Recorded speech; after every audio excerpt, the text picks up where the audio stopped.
qu'on a fait du chemin Mylène Billan pour arriver jusqu'ici, quitter les chemins balisés et tenter autre chose, vivre de sa passion pour les vitraux? C'est cette route-là que nous avons choisi de refaire avec elle ce soir et avec vous, bien sûr. C'est parti! Elle dit qu'elle a trouvé sa voie, une certitude qui la guide depuis 5 ans. Après avoir décroché un diplôme de littérature médiévale et suivi une formation de libraire, elle laisse tout tomber à 25 ans pour rentrer dans un autre monde, celui des vitraux. 2 ans d'apprentissage à Sarreguemines et voilà le résultat. Je lâche plus de choses dans le travail manuel que dans le travail intellectuel où je me crispe et je m'épanouis pas avec juste l'intellectuel et le manuel va me faire respirer en quelque sorte. Le verre est résistant, ouais. Beaucoup plus qu'on ne le croit. C'est pas tellement fragile, hein. C'est pas tellement fragile. Puis là, je travaille avec des morceaux de verre qui font par exemple 3 mm d'épaisseur. 3 mm, on dit que c'est pas grand chose, mais là, avant de casser quelque chose, il va falloir mettre un coup de marteau, hein. Faut en faire un peu son allié. C'est un matériau, oui, à apprivoiser. Il n'y a pas d'autre mot.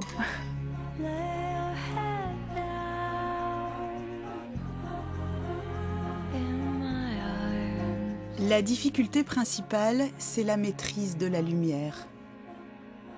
Il faut apprivoiser la couleur à travers le verre. Parce que la couleur du verre n'est pas la couleur du papier, n'est pas la couleur de la peinture. C'est quelque chose qu'il faut vraiment apprendre.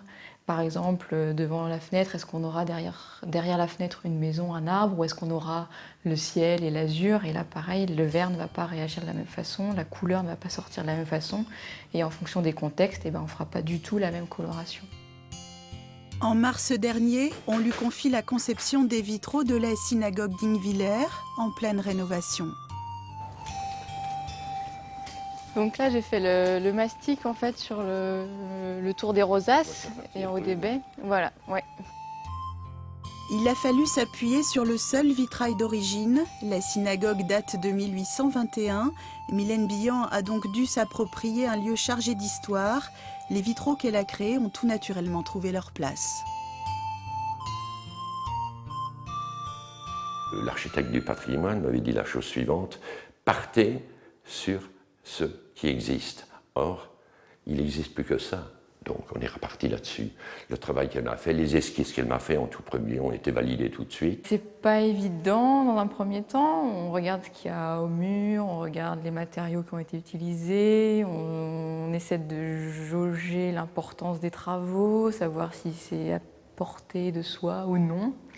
Après, c'est vrai que là, comme il reste un vestige de vitrail en place, ça donne déjà une bonne assise, un bon support de travail pour donner une bonne direction sans dire qu'on va se tromper.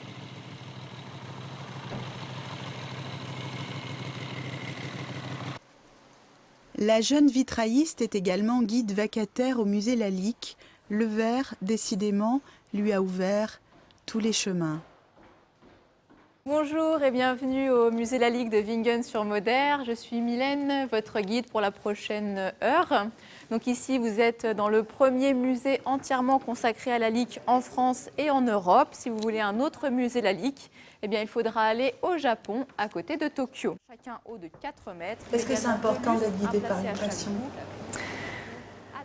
C'est déterminant. Déterminant. Je sais que j'ai très longtemps envié les enfants qui savent dès 13 ans, 14 ans ce qu'ils veulent faire et qui sont déterminés et qui vont faire des études pour et qui savent pourquoi ils font ces études. Alors que pendant très longtemps, j'ai tâtonné, je ne savais pas pourquoi je faisais ça ou ça, mais bon, fallait avancer, donc on avançait et je suis très soulagée d'avoir découvert le verre, le vitrail et tout ce que ça m'apporte de bien-être aujourd'hui.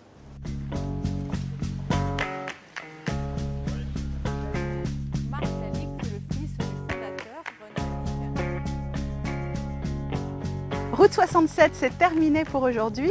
Bonne soirée à tous.